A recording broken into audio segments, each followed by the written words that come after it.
Who is Brigid? And how did she go from powerful Celtic goddess to demure Catholic saint? Why is she important to remember? And how can she help us get through these dark days of late winter? Late January and early February could be considered the most dismal time of year. The holidays are over and the decorations are packed away. All we have to look forward to is work, and the next big holidays and warm weather seem like they are eons away.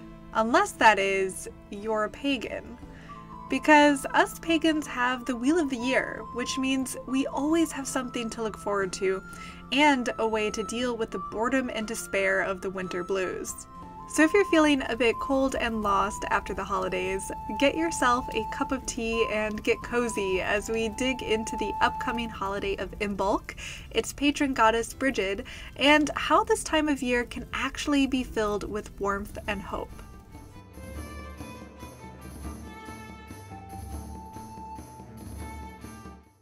Close your eyes and envision a fiery-haired goddess wearing a sunbeam as a cloak. She holds a blacksmith hammer in one hand and a healing elixir in the other. Traveling with her are her famous animal companions, 2 powerful oxen, a famous boar from Arthurian legend, and a legendary ram called the King of Sheep. Brigid is a goddess of many faces and rules over many aspects of life. She was called upon by craftsmen needing inspiration for their trades, and likewise she was called upon by women going through childbirth. Her healing powers were legendary, and may have been aspects passed on to her from her father, the Dagda, a primordial Irish deity and master of magic and mysticism. Brigid is also a goddess of poetry, a goddess of fire, and a goddess of healing. She was not limited to ruling over traditional female attributes, and her spheres of influence cover tasks and skills traditionally associated with both genders. Brigid's multifaceted nature is inspirational and can help us understand a bit about what the ancient Celts valued in society. Some even consider Brigid as having a triple form, with each aspect representing one of her domains. This idea ties her to the multitude of other triple goddesses such as Hecate from the Greek pantheon, or the Slavic star goddesses called Zoira. I sometimes wonder why it is that goddesses often appear in this triple form, and what that might ultimately represent about the sacred feminine. Share your thoughts on this in the comments, as I'd love to hear your ideas on why goddesses often appear in this triple form.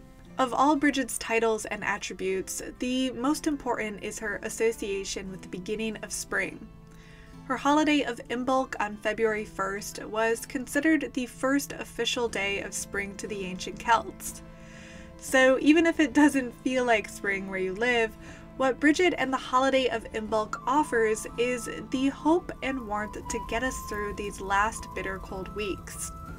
Traditionally, her feast day of Imbolc was considered a day of weather divination, a time to guess when exactly the warm weather would return. We see a modern manifestation of this in the American Groundhog Day, where Punxsutawney Phil's shadow is used to predict the length of winter. A fun activity to try for Imbolc would be to do your own weather divination, with a pendulum or tarot cards perhaps, and try to predict when it will start feeling like spring. Like many pagan deities, Brigid eventually became incorporated into Christianity. The combining of pagan deities and customs with Christian ones is something you see throughout Christian history, as it was an effective strategy for transitioning the local populace away from paganism and towards Christianity. But this time, they literally took a pagan goddess and just added saint in front of her name. So was there even a real person named Brigid who became sainted, or did they just simply pretend a person existed so they could Christianize the stories and traditions of this Celtic goddess? The scholarship on this is mixed. Some scholars think the saint was just a Christianization of the goddess, though some Christian writings say that a woman named Brigid did exist, and she was sainted after establishing a monastery at Kildare. Regardless of how this all initially happened, the goddess Brigid eventually got fully incorporated into Irish Christianity, and today is one of the most widely known and celebrated saints among the Irish. Today, many healing holy wells are associated with Brigid, and both pagan and Christian alike make a pilgrimage to these sacred sites for Imbolc.